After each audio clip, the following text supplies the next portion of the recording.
forbidden love triangles. I am very much here for it.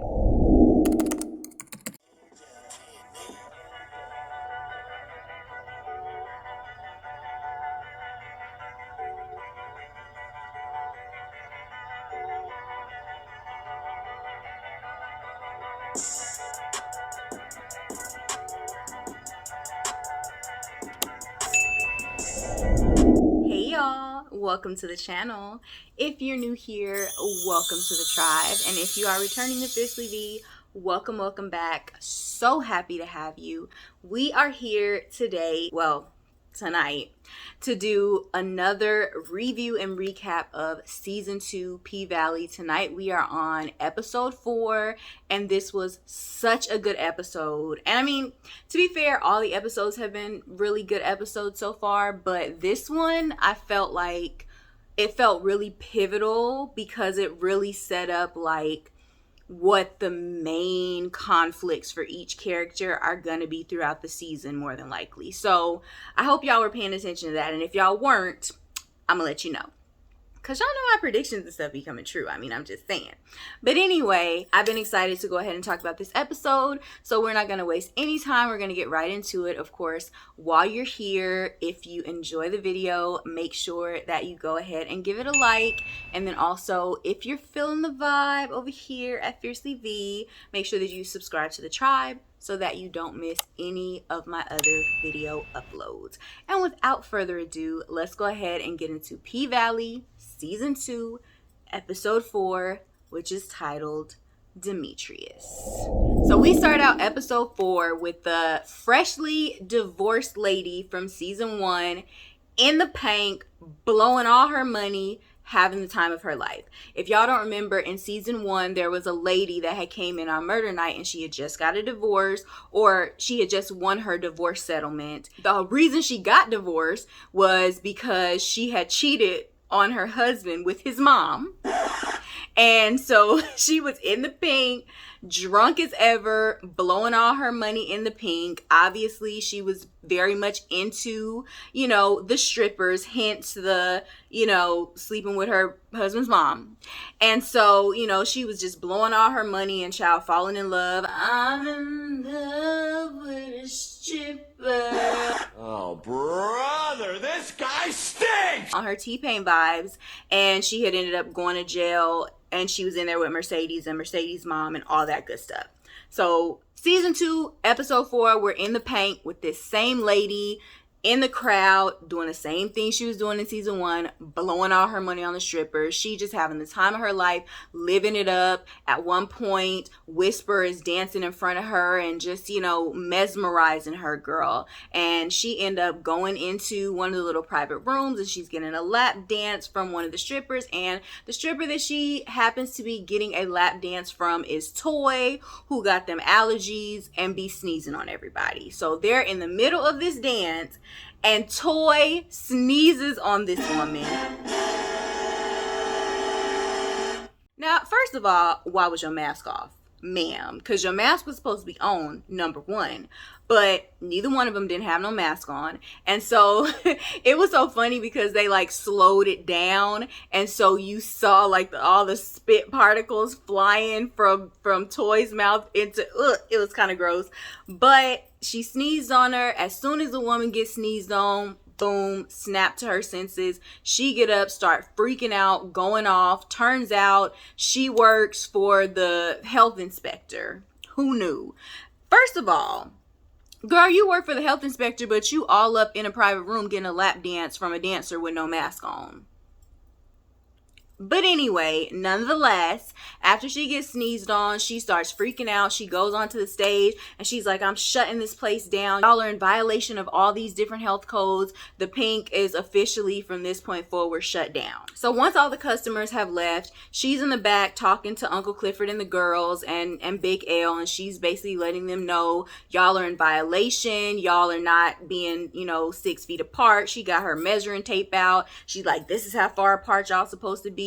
People not even wearing masks up in here. Y'all don't have the right air filters and air vents and whatnot, and she's just naming off all the things that they're doing wrong. And she's like, I'm gonna have to shut y'all down, and I'm gonna give y'all 24 hours to get this place, you know, up to the standard of what it's supposed to be. Y'all get all the stuff y'all supposed to have, and then when I come back, you know, y'all are gonna have to pay a fine, and then if y'all have gotten everything together, then y'all can open back up. And so at first she was like, it's gonna be a $25,000 fine, but then Uncle Clifford recognized her and was like, ain't you the one that was in here blowing your whole divorce settlement on murder night, and you had slept with your husband's mom and this, that, and the other? And, you know, she was like, that ain't me, that's somebody else. And then she went ahead and took the fee down from like $25K to like $11K. So basically she's like, I'm gonna come back in 24 hours. This place better meet all the guidelines, proper air filters, hand sanitizer, all that stuff that y'all are supposed to have.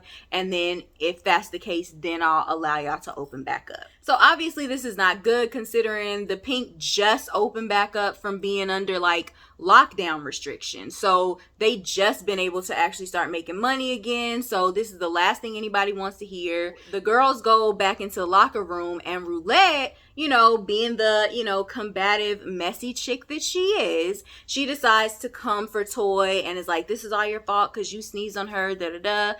And so one of the other dancers is like kind of, you know, taking up for Toy, and she's like, listen, I got her back. Trust me, it's just allergies. I know, you know, I can vouch for her, because they were trying to say that, you know, she had Miss Rona. And so she was like, you know, I could vouch for her, it's just allergies. And so once that dancer starts to defend Toy, then Roulette is like, I wasn't talking to you, you need to mind your business. And the dancer is like, first of all, Roulette, you should just keep your mouth closed, because word on the street is you don't be keeping your mouth closed in these private rooms with these men. And so she just comes right out with the accusations, and like, some man was in here talking about he was looking for the dancer with the sucking lips, and we know who that is. And so she's basically, you know, outing her and letting it be known that like, word on the street is that she be doing XYZ for the XYZ. And so Uncle Clifford is like, now wait a minute, because shouldn't nobody be doing that in here, because that's not allowed. And so immediately Roulette gets super defensive, and she's like, you lying, and her and the girl start going back and forth, and Roulette ends up jumping across the room on the girl. They fighting, somebody's recording it, girl, it's a ghetto hot mess. Uncle Clifford finally, you know, pulls them away from each other, and, you know, Big L ends up carrying Roulette out the room, and, you know, pulling her off the girl and carrying her out the room. So Big L carries Roulette off to the office. She's super heated and super mad, and he's like, sit down, you know, he's trying to get her to calm down. He asks her, does she want a drink? She's like, I don't drink brown liquor or whatever. And so she got hella attitude and being super rowdy, and Big L is like, no, you need to sit down and calm down. And he's like, you know, you just like my daughter. And this, I really like this scene, because this was pretty much the first time that we ever saw Big L in like a fatherly capacity to the girls. A lot of times when we see him with the girls, it's in a like, you know, he trying to be flirty, he's trying to be Mr. Pimp, whatever. But this is really the first time that we seen him have a moment with one of the girls that was like, you know, where he was really acting like either like a big bro or like a father figure or something. So I actually liked the version of Big L that we got to see in this scene. And so he was basically, you know, he was just trying to calm Roulette down, and he was asking her about, you know, when she was fighting with the other girl, he's like, how did you know how to do that sleeper hold that you did? And she's like, oh, my brother, you know, my brother was a wrestler, and that's how I learned how to do it.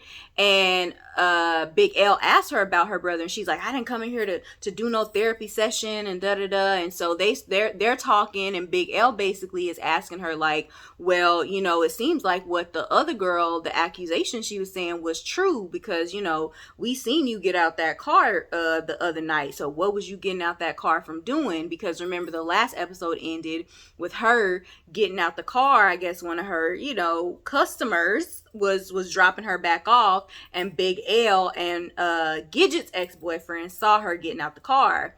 And so when Big L says this to her, like, you know, what was you doing getting out that car? She was like, well, what was you and, you know, Slim Shady doing with them pills and stuff? I seen that too. And so they're basically letting each other know, like, you know, I know that you doing something you not supposed to be doing, and you know that I'm doing something I ain't supposed to be doing. So basically, let's just both hush. And basically Big L ends up telling her, if you're gonna be out here moving like that, always make sure that you're the one doing the finessing and not getting finessed. And, you know, it just seemed like he was really trying to let her know, like, I'm not trying to tell you how to live your life. I'm not trying to tell you not to do whatever it is you're doing, but make sure that you the one doing the finessing and not getting finessed. Like, low-key trying to, like, look out for her.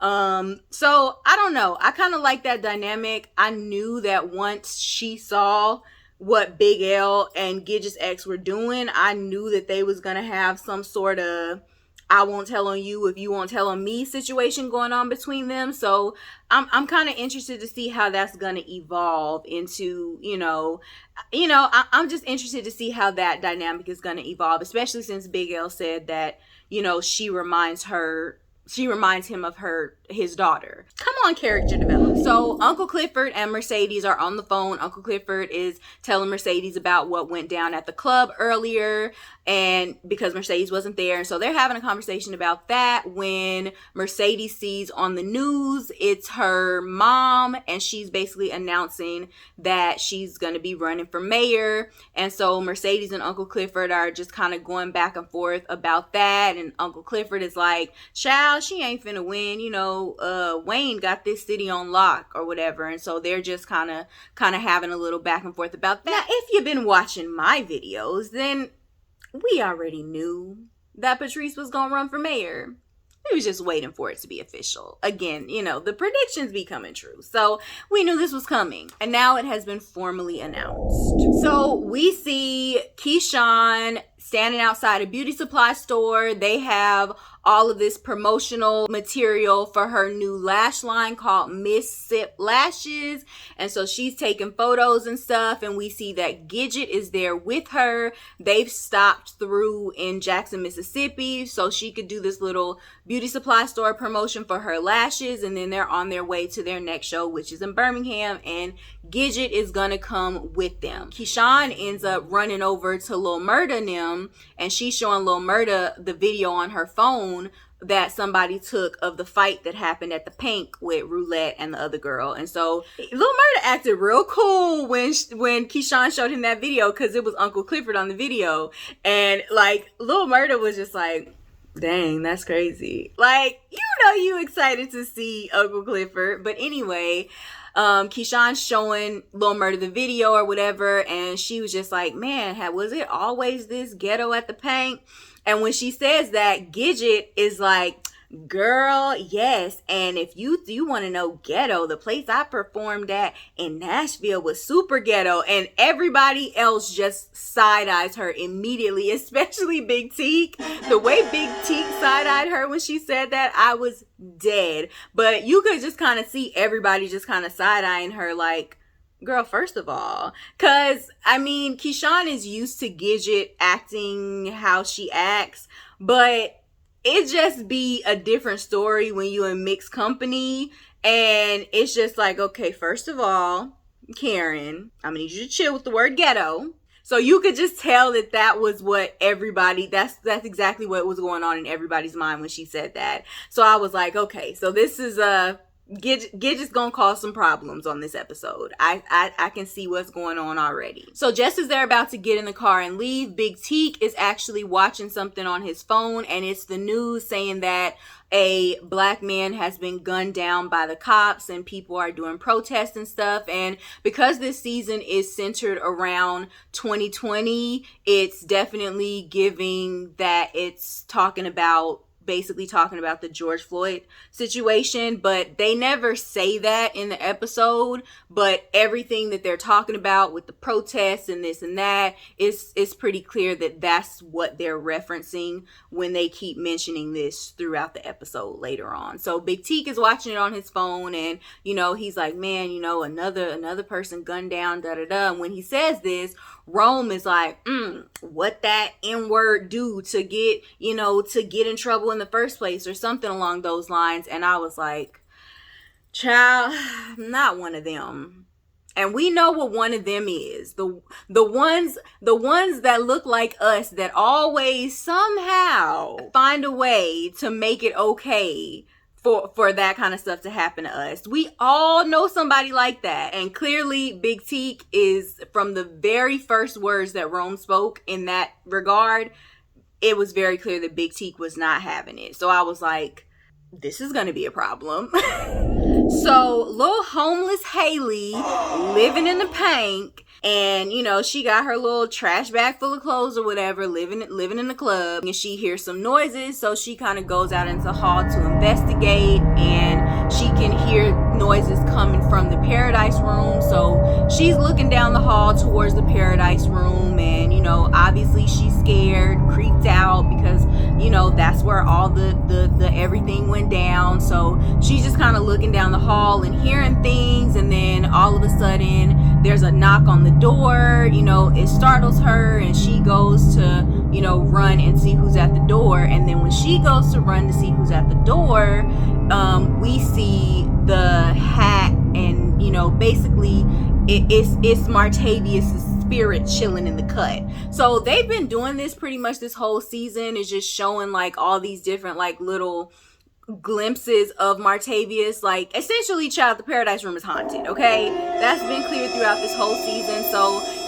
I'm still waiting to see how they're gonna bring that all together, and how that's gonna end up, like, what's gonna happen with all that. But Haley goes to the door, and it's Corbin Kyle, and he's basically there because he heard that the Pink had got shut down by the health inspector lady, and he's like, y'all shut down again, y'all ain't gonna be able to keep operating, and y'all keep getting shut down. Just go ahead and accept our offer. And she's like, nope, not accepting it. Until y'all offer me 10 M's, I'm not accepting it. And he's like, listen, 1 million, that's the highest I'm gonna go. Take it or leave it. I'm not gonna make you no other offers. You better take this one, or that's that. And she's like, no, because you basically just doubled your offer just like that. So the fact that you was able to do that so easily lets me know that this is worth so much more than that. So no, when you bring 10 M's, then I'll accept your offer. And then she slams the door in his face.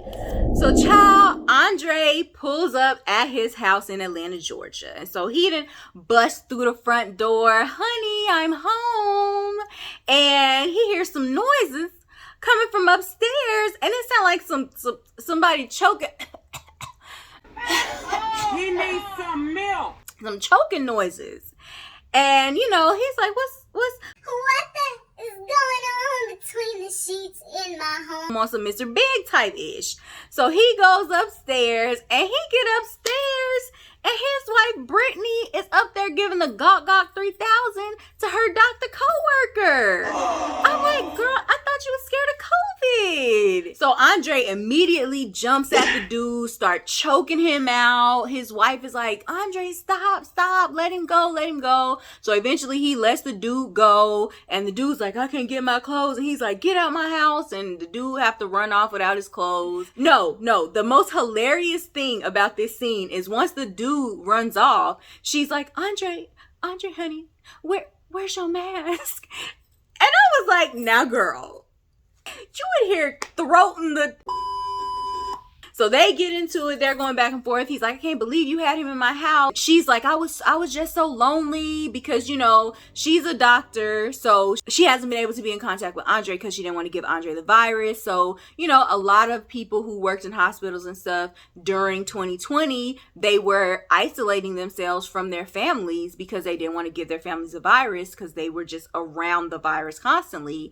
And so, if she can't be around her husband at all, but she is spending all this time with her coworker. Basically, I guess that's how they end up getting close enough. But then once they start arguing, we learn the real tea.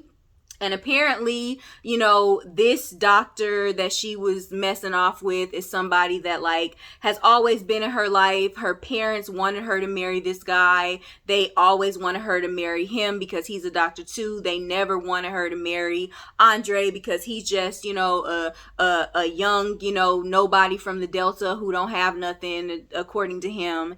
And so he's like, you know, I couldn't even buy my wife a house or whatever. So I guess the house is in her name. Or, you know, maybe her parents pass it down to her, whatever. But you just get a real glimpse of the dynamic in their relationship, where it seems like the wife is, you know, her parents, obviously it seems like they feel like, you know, she's too good for Andre, maybe because Andre, you know, don't have a lot going on for himself and she does, and maybe they wanted a different life for her.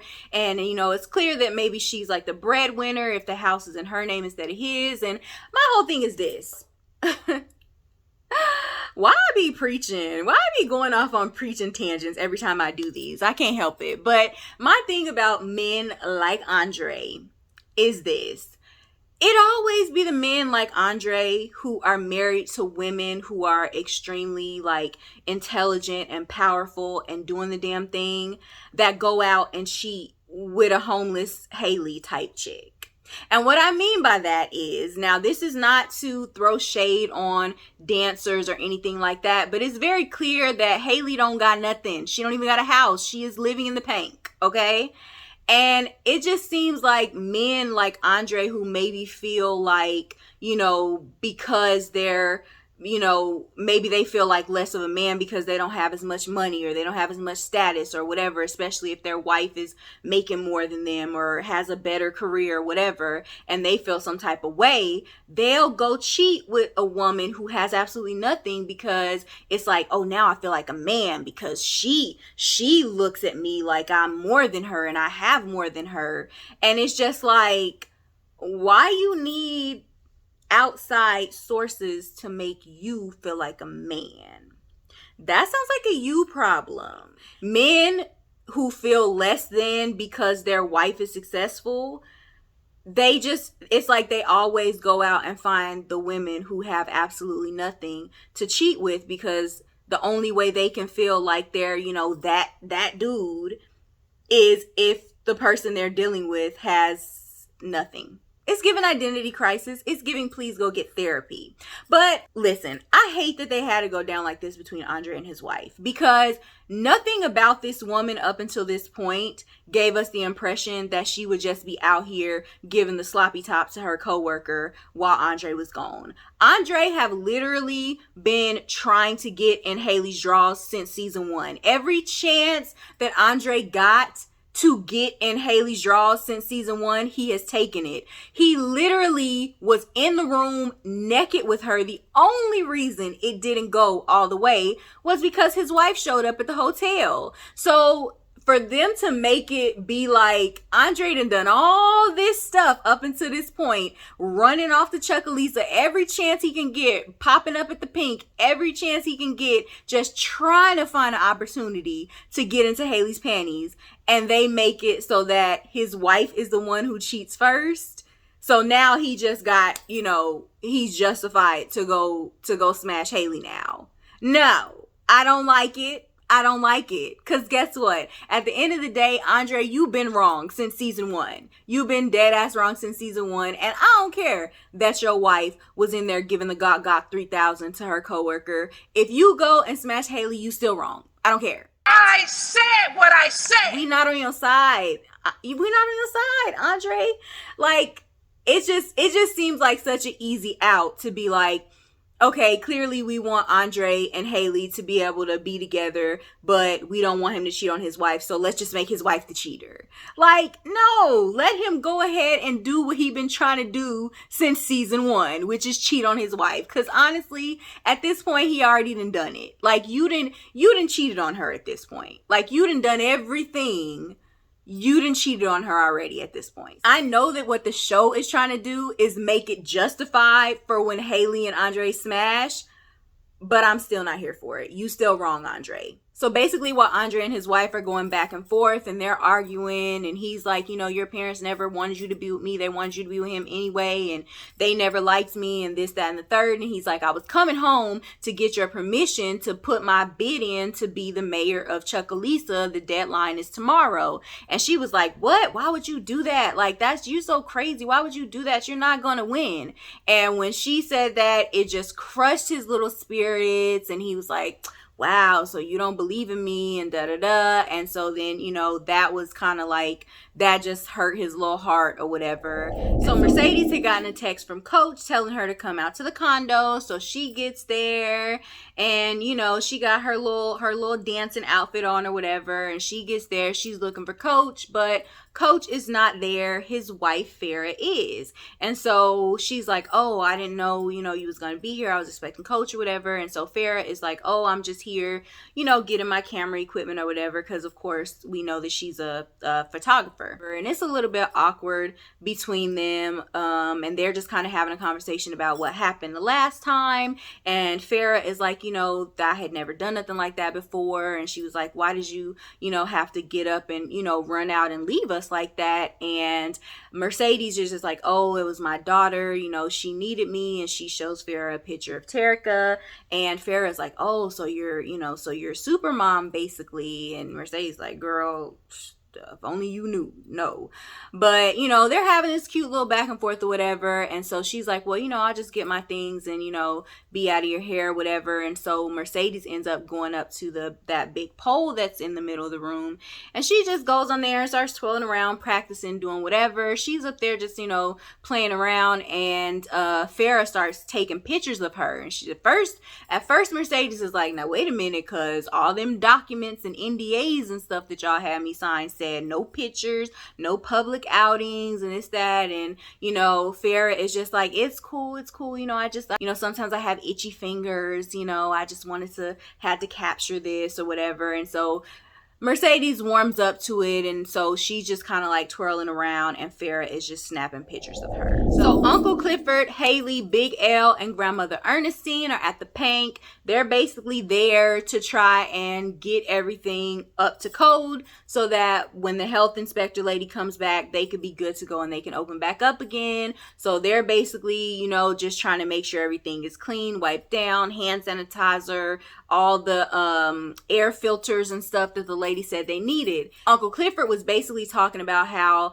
they had went to the store and tried to get some different things, but, you know, the stores was out of a lot of stuff. And so a big truck pulls up, and Big L is like, you know, I had to get reinforcements for us or whatever. And it's Gidget's ex-boyfriend pulling up in the truck.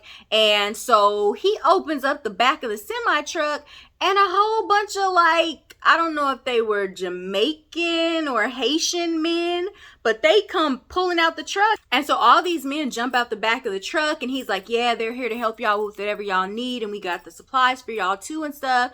And I'm just like, pause. I don't really know how I feel about Slim Shady pulling up with the African workers in the back of the truck. It's giving slavery. It's giving Jim Crow.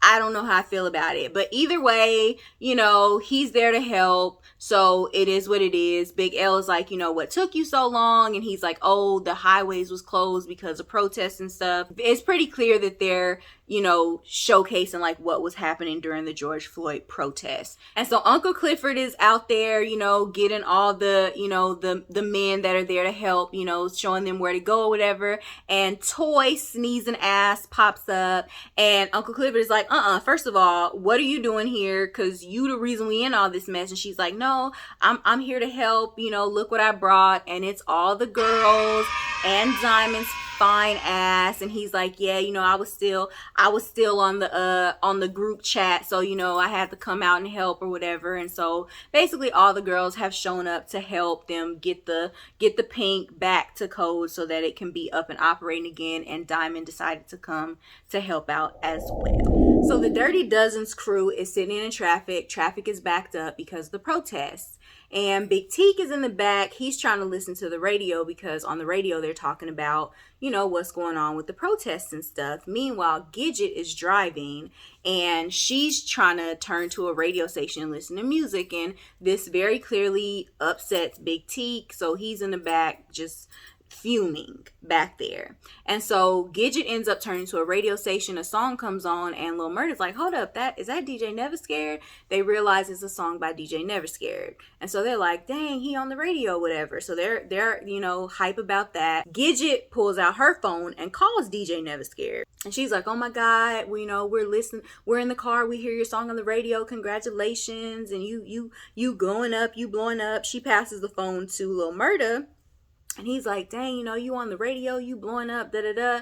The phone is on speakerphone. And he's like, dang, like, you're on the radio, you're blowing up, da-da-da. And DJ Never Scared is like, you could be too if you would go ahead and, get on the feature that I keep trying to get you to get on. And so immediately, Wody takes the phone from him because, of course, that's, he's Lil Murda's manager. And so he's like, he gonna get it. When do you need us to send you the feature or whatever? And DJ Never Scared is like, I really need you to send it tonight. And so he's like, we gonna get that to you. We gonna get that to you tonight. And so once he hangs up the phone with DJ Never Scared, Lil Murda is like, we don't even know who the song is, like who is the feature even for, and so he's clearly hesitant to just jump on the feature, no questions asked. But Wody is like, man, it's cool, we know DJ Never Scared, we got a long-standing relationship with him, so I'm sure it's fine. And Rome ends up jumping in and he's like, nah, you need to be worrying about contracts and this and that, and I know plenty of people who then got screwed over in the industry and screwed out of millions because they was too over eager. Obviously, Rome knows what he's talking about because he's in that industry, but it's just his delivery that I know everything, I know more than you, that arrogance in his delivery. It's just Wody just don't want to hear it. He's like, man, ain't nobody trying to hear it. Like, why don't you just mind your business or whatever? And it seems like what Rome is telling him is right. And obviously Wody is not, I don't think he has any experience as a manager in that industry for real. So it's like what Rome is telling him is probably the right thing, but it's just like the way Rome is telling him, and also just the type of person Rome is, Wody just don't want to hear it from him. You know what I mean? Like sometimes it's like right message, wrong messenger. And it seems like that's what's going on here. So I don't know how that's gonna work out ultimately, but it seems like Wody is gonna be trying to push, Lil Murda to do this and just be like, it's a great opportunity either way, regardless of who it is. And clearly Rome doesn't think that's a good idea, and Lil Murda seems a little hesitant about it himself. So we'll see how that ends up panning out. But meanwhile, while they're all having this conversation, Big T just screams over everybody to shut the F up. He's trying to hear what the radio station is saying, and they're basically saying that Birmingham, which is the next place in their tour, is basically a curfew is going into effect because of all the protests and stuff. If you remember in 2020, this was really happening. A lot of cities were putting curfews in place that were having really rowdy protests, or that thought they were going to have a rowdy protest. And so basically on the radio station, they're like, Birmingham is going to have a curfew put in place at 8:00 p.m. And so obviously everybody in the car is stressed out about that because that affects their show. So they're like, dang, so we're not going to be able to do our show. And so Rome was like, man, nah, we still going to turn up. We just going to, we still need to celebrate. We going to turn up in the suite when we get there. Rome also ends up saying something to the effect of, dang, all this because an N-word got killed or something like that. And when he says it, Big Teak like side-eyes him. And so it's just, you can just see what's brewing between Rome and Big Teak, and that, it's gonna come, they gonna have to come to a head on this eventually, and you could just see it just brewing. The thing about Big Teak is like, I like Big Teak. I think that, when he's just on chill, he seems like a cool person. Like when he first got out and they was all just sitting around and they was just talking and chilling, like,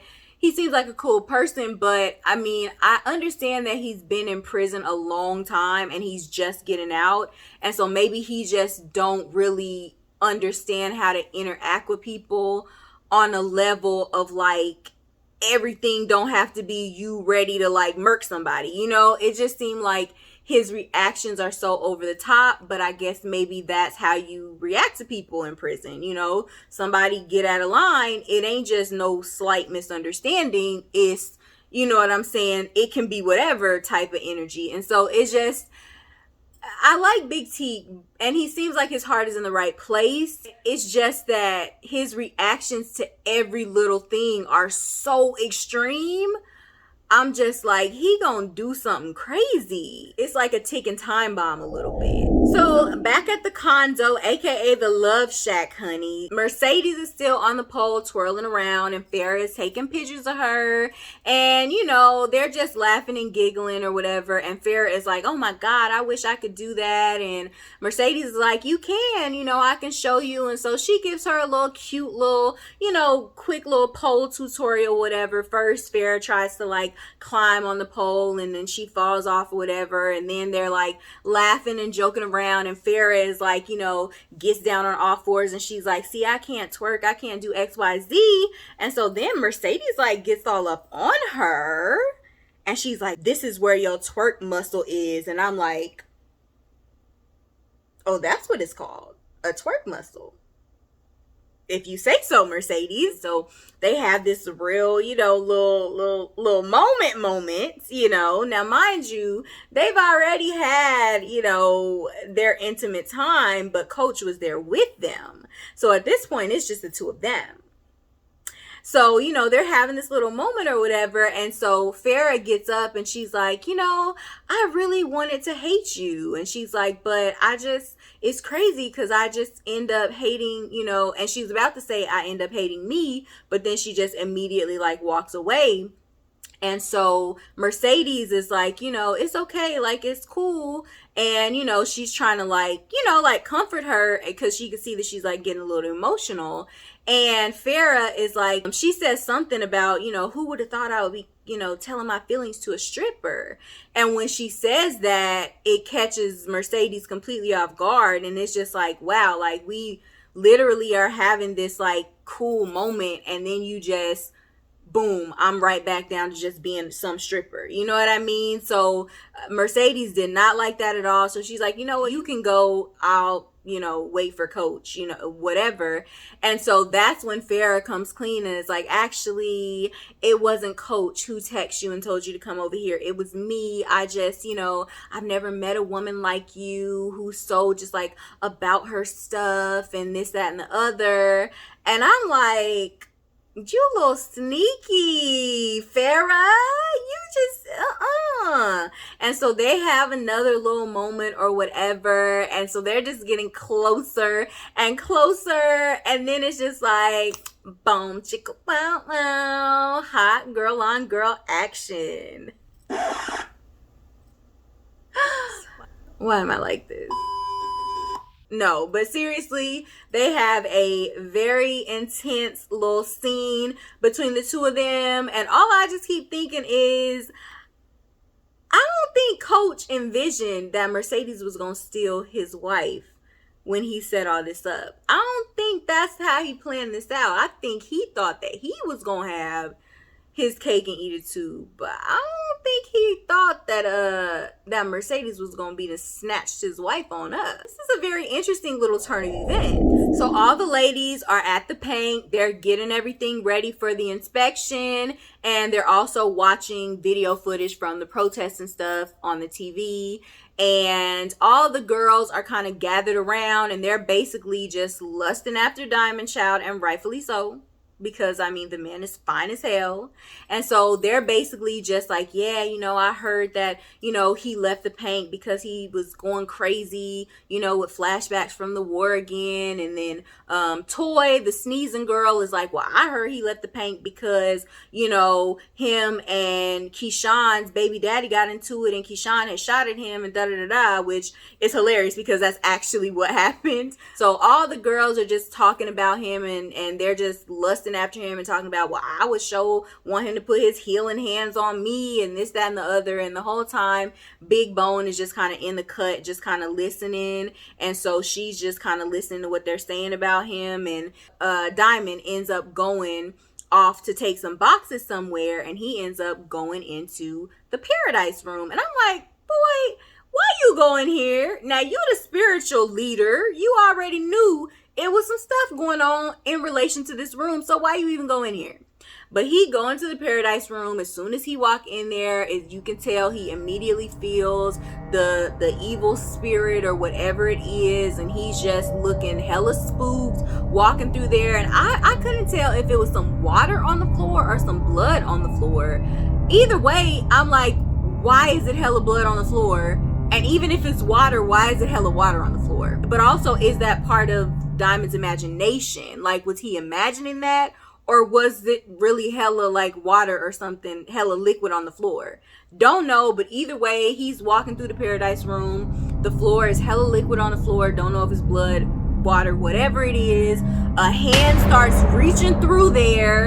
And I'm like, okay, is this real or is this in Diamond's imagination? Somebody let me know. I don't know no more. Well, I don't know what's real anymore. So either way, Diamond gets hella spooked because there's literally a hand reaching through the floor through whatever this liquid is. And so he gets hella spooked out.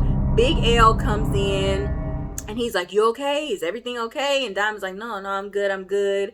Sir, you're not good, Diamond. You are not good. So him and Big L leave, but I'm just like, I need somebody to let me know if this was real or if this was in Diamond's mind. What y'all think? Y'all let me know. So on the TV, Wayne Kyle is doing a press conference. He up there looking like Jim Crow personified, child, talking about the rioters are tearing up the city and it's all about getting control over the rioters, and he's putting a curfew in effect at 8 o'clock. And so all the girls are looking around like, wait a minute, 8 o'clock, like it's almost 8 o'clock right now. And so Uncle Clifford is like, well, it's cool, like everybody can just stay the night here. And so Haley, homeless Haley back there, she hear Uncle Clifford say this, and she's like, wait a minute now, hold up, everybody can't live here because I'm living here. So she immediately jumps up and she goes over to Uncle Clifford and she's like, no, we need to send them home. We need to send everybody home now. And Uncle Clifford is like, first of all, no, we don't. They're literally out there in the streets protesting and stuff.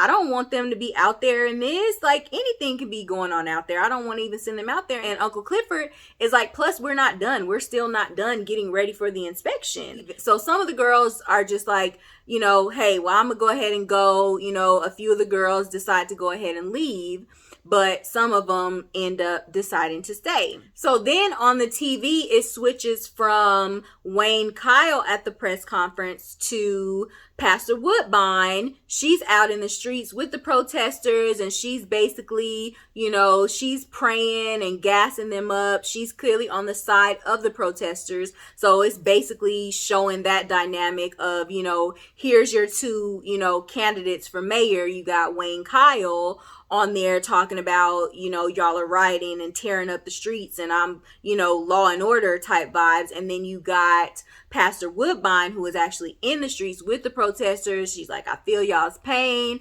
And she's, you know, deeply hurt by the whole situation. And she's crying with them and she's praying with them. And so I'm like, it's, you know, very clearly showing that, like, okay, this is the type of mayor you gonna get with Wayne Kyle. This is the type of mayor you gonna get with Pastor Woodbine. And I feel like in terms of this mayoral race, this whole situation is going to be a huge turning point, because even if Mayor Wayne had people, you know, behind him before this, them seeing him basically turn on the city as they're protesting this situation, that's going to turn them against him and turn their favor into Pastor Woodbine. So while Pastor Woodbine is on TV giving her whole little speech, Roulette is watching this, and she's just getting visibly more and more emotional as she's watching all this on TV. So she ends up getting up from the bar and just walking off. Whisper is like, are you okay? And she's like, yeah, I just need to go. So as Roulette is walking off, Andre just appears out of thin air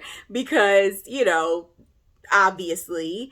And so, him and Haley go over to the bar and they sit down, and then just out of the clear blue sky, Uncle Clifford looks at Andre and is like, ooh, you look like a man whose wife just cheated on him, or you look like a man who just found out his wife was cheating on him, or something like that. And Andre was like, I am. And Uncle Clifford was like, well, damn. Uncle Clifford was just saying something the whole time, like, literally that's what just happened to Andre. So obviously Andre is looking all sad and distraught. And so once he says that, then Haley is like, oh, I'm sorry, whatever. And I'm like, well, I guess that's one way to make sure that Haley is aware that Andre's wife has cheated. So basically, girl, you got the green light to smash him without any guilt. Not that you was feeling any guilt in all the other times that you was trying to smash him, but for the optics of it, now you have the green light. So Gidget's ex is walking down the hallway and hears crying coming from one of the rooms. And when he goes to investigate, it's Roulette. She's sitting in one of the private rooms and she's crying. And he asks her what's wrong. And she's like, all this stuff that's going on TV is basically reminding her of her brother. And so Gidget's ex, and I wish I could remember this boy's name, but I cannot. So he is Gidget's ex. That's who he's going to be. But anyway, Gidget's ex is just like, what happened? Basically, her brother was killed by the police. His taillight was off. They pulled him over, and then they said that he had a weapon, and she's like, I know my brother didn't have no weapon, da-da-da. They basically used that for a reason to take his life, and so, she's really sad, crying about that, and she, looks at him, and she's like, y'all always get away with this shit. And, he didn't take it offensively, he didn't react, none of that. He just looked at her, and he was just like, what was his name? And she's like, his name was Demethrius, which is also, the title of this episode. And she's like, we used to call him Michi. And she shows him the tattoo on her forearm. And it's a tattoo of him.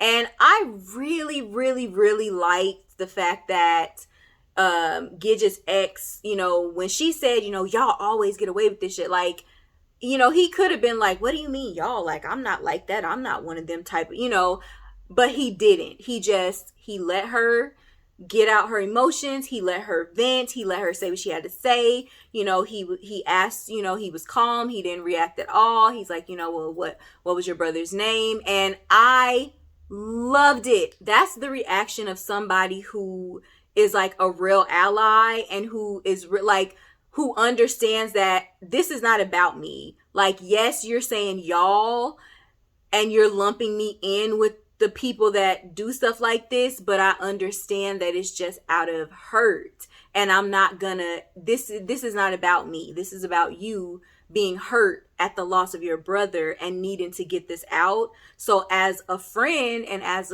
someone that, cares enough to support you, I'm gonna let you get out what you need to get out without making it about me and getting defensive. And I was like, yes, that I respect. So I'm like, okay, I like this connecting on a deeper level, besides just the immediate, physical flirtation from last episode. Now y'all got a little emotional connection going on. Love that for y'all. So Big L and Diamond are outside talking, and Big L is basically, so, what's up? Does this mean you're coming back or whatever? And child, Diamond is spooked the hell from seeing that hand reaching out for him in that paradise room. And he's like, nah, I'm trying to get as far away from this place as possible. And honestly, you should too, and he's telling Big L, he's like, I know, this ain't like the best time to be trying to find a job and stuff like that.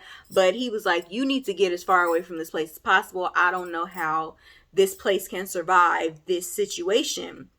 And so Big L is like, nah, as long as the pink is here, I'm here. The thing about Big L is Big L, he got what he need at the Pink. He got the job security he need, and he got his little side stuff with Gidget's ex. He's good. He's good to go. Like, for him, he's like, this is perfect, you know? And he had already mentioned that, you know, because of his record and stuff, nobody else would hire him. And that Uncle Clifford was the only person that would even give him a job opportunity even before any of the pandemic stuff. So Big L is like, yeah, I'm not going nowhere. And so Big L is like, I need somebody like you doing security, somebody I can trust, you know, and he's like, you know, somebody who knows where all the bodies is hiding. Of course, Big L and him are the ones that, you know, basically got rid of Martavius's body and stuff when all that stuff went down.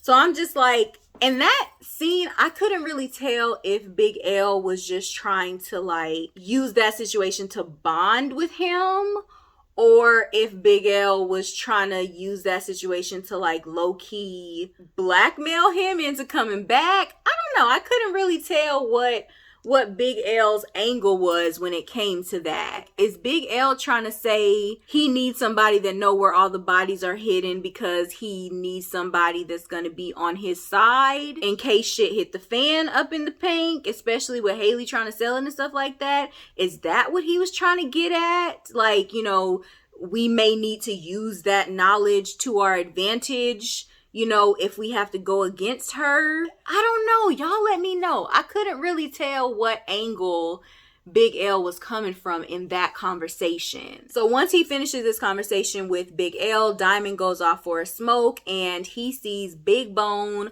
on her motorcycle, baby, looking cool as a cucumber, smoking a cigarette over in the cut. And, you know, he goes over to her and introduces himself or whatever. And they're heavy flirting. And I'm like, okay, it's giving cute, you know. So basically, this is how y'all met or whatever on the set of y'all show, because they actually date in real life. She's actually about to have his child. And so, you know, they're flirting or whatever, and he introduces himself. She's like, you best believe I already knew your name. The girls was in there, you know, talking about you and saying XYZ about you, so I already know who you are. But the difference between them and me is that, you know, they're all talk, but I'm not. And so, you know, she landed on thick, you know, he grinning and blushing and whatnot with his little cute self. And, you know, we love to see it. You know, we love a fiery woman who takes charge and goes after what she wants. Okay, love to see it. And clearly he loves it too, because he was just a grinning and cheesing and blushing. And so they have their little back and forth or whatever. And he's like, you know, you better hurry up and get home before the curfew or whatever. And she's like, a curfew ain't never stopped me. You know, I gave my dad and my brothers hell. You know, that ain't never stopped me. And she actually throws him a bike helmet. Like, you know, she wants him to get on the bike and come with her. She's like, you coming or not? And I'm like, okay, honey, we love a take charge woman. They didn't show him getting on the bike with her, so I guess we'll see if he actually did or not. So Mercedes wakes up in her little love nest after Coach's wife done put her to bed. Hey y'all, so it was at this point that I realized that this video is almost an hour long and I literally still have half an episode worth of footage to edit. So I went ahead and decided to do episode 4 as a part 1 and a part 2, because it's just, if I don't, I'm going to be uploading a 2-hour video to YouTube. So this episode was just so jam-packed full of stuff and there was just so much to talk about. I'm going to go ahead and end part 1 here. If you have made it this far, thank you so much for tuning in to this entire review and recap of P-Valley. I'm going to try to go ahead and power through the editing so that I can go ahead and post part 2 tonight, or at the latest early in the morning, depending on how YouTube wants to act with, you know, how fast I can get it uploaded. So thank y'all for tuning in, and make sure that you like and subscribe, and I will see y'all in part 2 so we can talk about the scene that I know everybody wants to hear about the most. And y'all already know what scene I'm talking about. I'll see y'all in part 2.